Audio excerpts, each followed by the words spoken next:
que é um modelo antigo. Isso aqui surgiu em 1800 e pouco, eu não vou lembrar exatamente o ano. É muito antigo, isso é usado em vendas há muito tempo, mas continua muito atual e muito funcional. Assim. Ele descreve de uma forma bastante simples o que a gente precisa fazer para chegar lá no final na ação de compra. Tá? Então, antes de tudo, no primeiro contato com o cliente, o que a gente precisa conquistar, o que a gente está vendendo para ele não é um produto, não é uma promoção, não é nada além da conquista da atenção dele. A gente precisa que o cliente diga para a gente assim, eu conheço você. Né? A gente quer despertar a atenção dele e, normalmente, a gente vai trabalhar aqui com objeções de baixa relevância.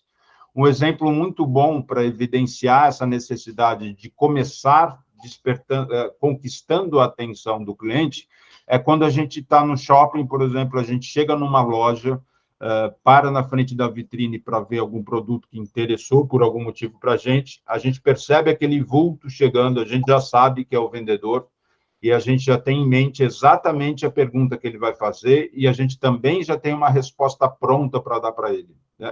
Eu não sei se eu preciso dizer para vocês qual é essa pergunta e qual é essa resposta. Talvez vocês já estejam lembrando dela, né? Mas a maioria dos vendedores de loja, lojistas, vão chegar para a gente e perguntar, eu posso te ajudar? Não é a melhor abordagem, ele podia simplesmente dar um oi, dizer para a gente ficar à vontade, fazer algum comentário sobre o produto que a gente está olhando, oferecer um cafezinho, depende se for uma loja de luxo, oferecer uma espumante, enfim. Mas a maioria vai chegar com esse mesmo discurso e a nossa resposta para ele vai ser a mesma, eu só estou dando uma olhadinha. Por quê? A gente ainda não está disposto a negociar, e por isso que eu digo que é uma objeção de baixa relevância. Não é, de fato, uma negação, a gente não tem uma objeção com relação a comprar aquele produto, a gente nem quer conversar com o vendedor, a gente quer ficar à vontade, a gente não quer que ele... naquele momento, a gente ainda não quer ser convencido, a gente não quer que ele faça o trabalho dele, que a gente sabe que é convencer a gente a comprar um produto, a gente só está curioso. Então, no momento que a gente precisa despertar atenção, o que a gente pode trabalhar é essa curiosidade, né? E a gente pode fazer isso normalmente, usando esse exemplo, funciona muito mais a cordialidade do que propriamente alguma menção com relação a alguma promoção, por exemplo, algum detalhe desse tipo. Então, essas objeções, volto a dizer, não são objeções de baixa relevância, e quando a gente se concentra nelas, se a gente der muita atenção para uma objeção de baixa relevância, a gente pode ter a ilusão de que a gente está negociando, mas a gente ainda não está negociando, porque o cliente não quer nem ouvir a gente. Então, a gente precisa vender, num primeiro momento, a necessidade de ele conversar com a gente, ou convencer ele de que vale a pena ele dedicar tempo para ouvir o que a gente tem a dizer. Né? E aí entra muito essa questão de, às vezes, o cliente não responder para a gente. Na internet, isso é muito mais fácil, né? Para o cliente de fazer. Ele pode, inclusive, bloquear a gente no WhatsApp, se quiser. Eu faço isso o tempo todo, às vezes me incomoda, eu bloqueio um monte de vendedor aqui, apesar de respeitar muito a profissão, porque é a minha também. Mas a gente tem que ter consciência de que no primeiro momento que a gente precisa vender é justamente, ou conquistar, é a atenção do cliente.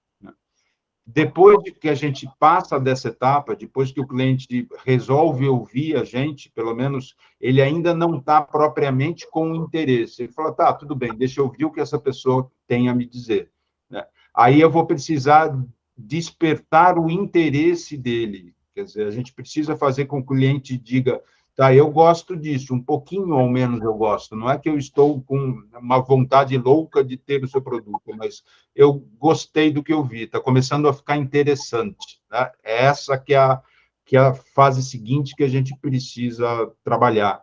Aqui a gente vai encontrar outras objeções, eventualmente, que são objeções de dúvida. O cliente já está gostando um pouquinho mais da ideia, ele já está interessado no que a gente tem a oferecer para ele, mas tem algumas dúvidas, não tem clareza para ele de quanto que ele pode se beneficiar e o quanto que é importante para ele ter o produto. Né? E aí, como é que a gente já, desde esse momento, a gente já começa a trabalhar o fechamento? E como é que a gente pode pensar e trabalhar o fechamento desde esse início aqui? É começando o que eu chamo de evidenciar os sims, começando a fazer o cliente dizer sim. Só que o cliente não vai dizer sim para comprar o produto nesse momento, mas ele pode dizer sim com relação ao interesse que a gente percebeu que ele está manifestando já. Né? Então, a gente pode fazer perguntas como: você acha importante ter novos produtos de alisamento no teu salão? As tuas clientes, talvez, será que aumentaria o teu ticket médio, o valor médio de quanto cada cliente gasta no teu salão, se tu tivesse uma linha de tratamento pós-alisamento para vender no teu salão também? Então, esse tipo de pergunta está mais ligada ao interesse. E quando o cliente começa a dizer sim a essas perguntas, ele vai se acostumando com o sim, e no final do processo vai ficar mais fácil de ele dizer sim para a gente. Então, desde esse primeiro momento, a gente já pode começar a trabalhar o fechamento, mas já considerando que a gente está num processo de interesse. Então, o que a gente vai esperar que ele diga sim para a gente é com relação ao interesse dele em saber mais, por exemplo, tá? E não necessariamente em comprar o produto, porque ele ainda não está nesse estágio de ação, a gente não levou ele para esse estágio ainda, né? Mas aqui, então, a gente está nessa outra lógica aqui, pensando no processo de convencimento. Então, a gente já fez algumas perguntas que evidenciaram que o cliente já está com interesse maior, ele está demonstrando isso para a gente. E como ele demonstra aqui? Com objeções de dúvida, tá? Sobre o produto, sobre como ele pode aplicar, sobre se o produto é mais cosmético, se o produto tem um agente químico mais forte que vai facilitar o trabalho para ele. Então, isso esse tipo de pergunta ou esse tipo de manifestação de dúvida é uma demonstração de interesse do cliente que a gente pode observar, né? Mas isso não é suficiente, ter um interesse, e a gente fala muito isso, né? Muito cliente, às vezes, até respondem quando a gente aborda ele que não, eu não tenho interesse. O interesse não é suficiente para vender, o interesse é suficiente para ele saber mais, investigar mais. O que vai fazer antes disso, que ele compre da gente, é o desejo. Ele tem que expressar de algum modo que ele quer o produto, que ele deseja aquilo. Então, quanto mais forte a gente conseguir evidenciar esse desejo, mais fácil vai estar de a gente fazer o fechamento no final. Então, volto a dizer, o fechamento faz parte de todo o processo de venda. A gente conseguiu a atenção dele, então ele está ouvindo a gente. A partir dessa disposição de nos ouvir, a gente consegue despertar o interesse dele, ele está mais curioso, ele quer saber mais, ele começa a fazer perguntas que evidenciam que ele está com dúvida, que ele está interessado em saber mais sobre o produto da gente, e aí a gente precisa começar a trabalhar com formar o desejo dele. A gente está falando de uma cliente que vai usar o produto para revenda, que vai usar o produto para aplicar no salão e demonstrar um resultado para cliente, que vai para cliente dela, eu quero dizer, o desejo está muito ligado ao resultado que isso vai trazer para a cliente, a quantidade de clientes que ela vai poder aplicar o produto, a lucratividade que ela vai poder ter. Isso, o desejo vai estar muito ligado a isso, né?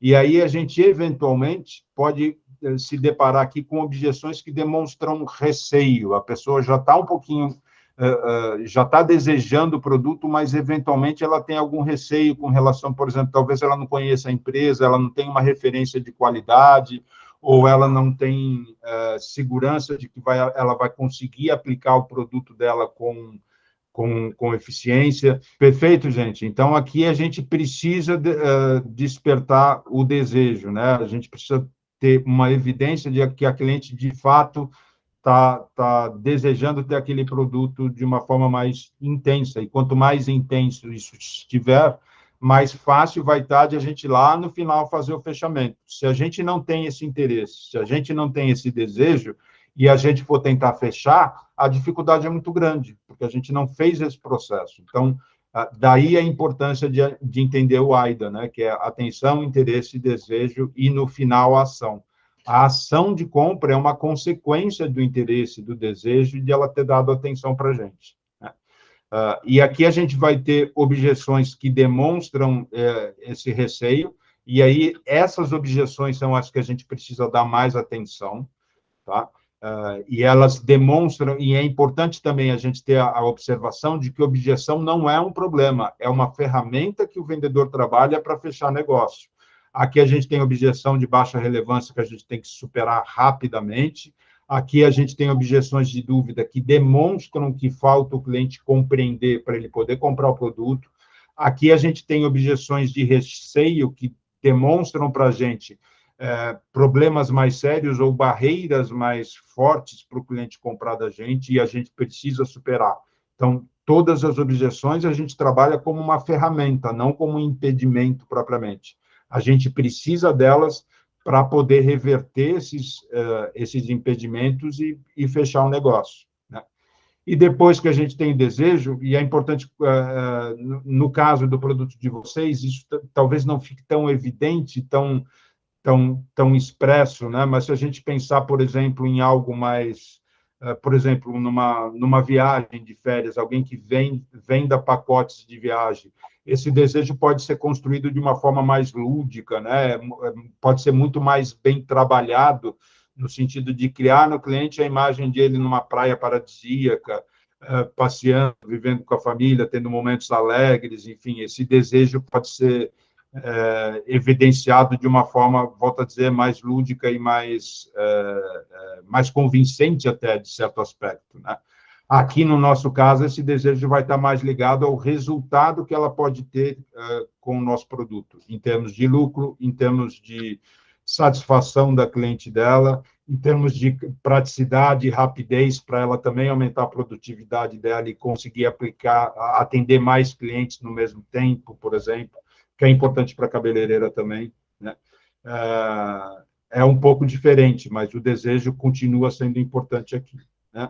E aí, assim, a gente vai para uma ação de compra e o processo de ação envolve um compromisso da cliente em fazer a ação junto com a gente, envolve pagamento, né? A ação de compra não é um compromisso, tá? Eu vou ver, por exemplo, isso não é, de forma nenhuma, a gente pode se enganar que uma cliente que manifestou o desejo de pensar, que ela quer protelar a decisão, ela está próxima da ação de compra.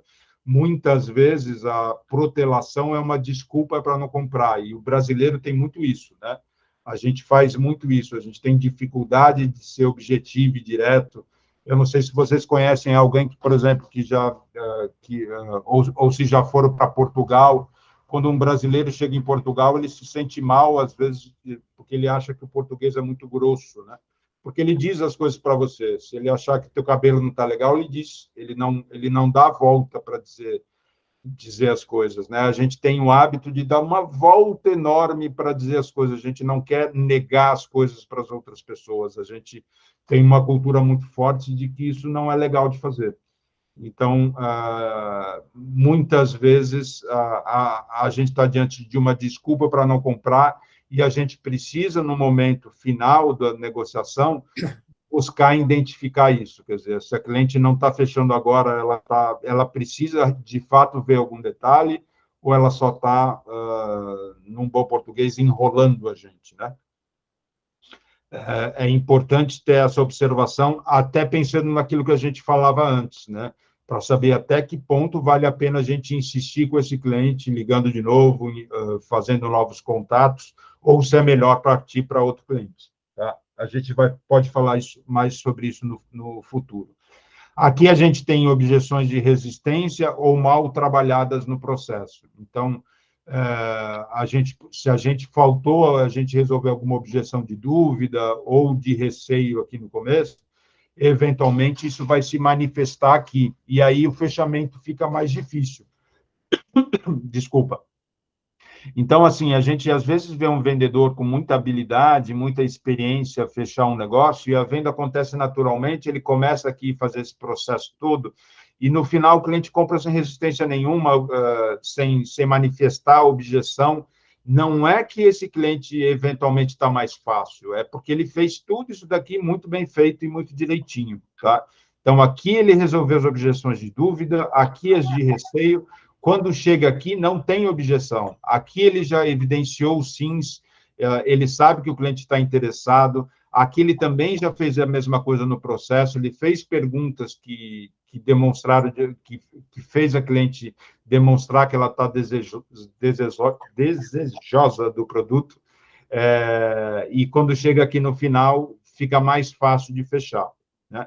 A gente vai falar bastante desse final aqui, das técnicas que a gente pode usar durante a capacitação hoje, né? Mas também é importante a gente observar que, para partir para essa fase aqui, a gente precisa identificar o que a gente chama sinais de compra. Então, quando o cliente pergunta para a gente como ela pode pagar, por exemplo, ou quanto tempo vai demorar a entrega, ela está manifestando um desejo de compra já, né? Isso tá, ninguém quer saber o quanto tempo vai demorar para chegar, ou se ela pode pagar com boleto, com cartão de crédito, por curiosidade. As pessoas perguntam isso, de algum modo a gente já pode identificar que aquilo é um sinal de compra, ela comprou. E quando isso ocorre, a gente precisa fechar. Isso é um aspecto fundamental, tá? E faz diferença, gente.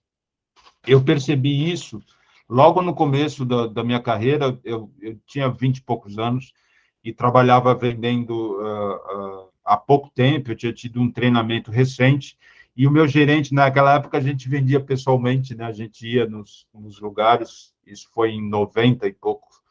Eu não sei se, talvez a Sabrina não tivesse nem nascido ainda.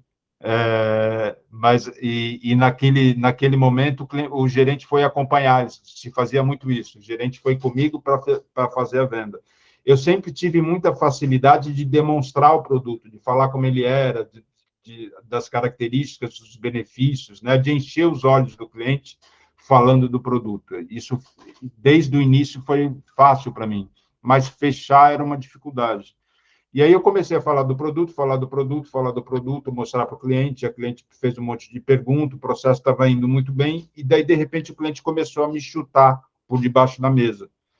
E eu não estava entendendo o que estava acontecendo, ele me chutava, de repente ele parou, ele colocou a mão no meu braço.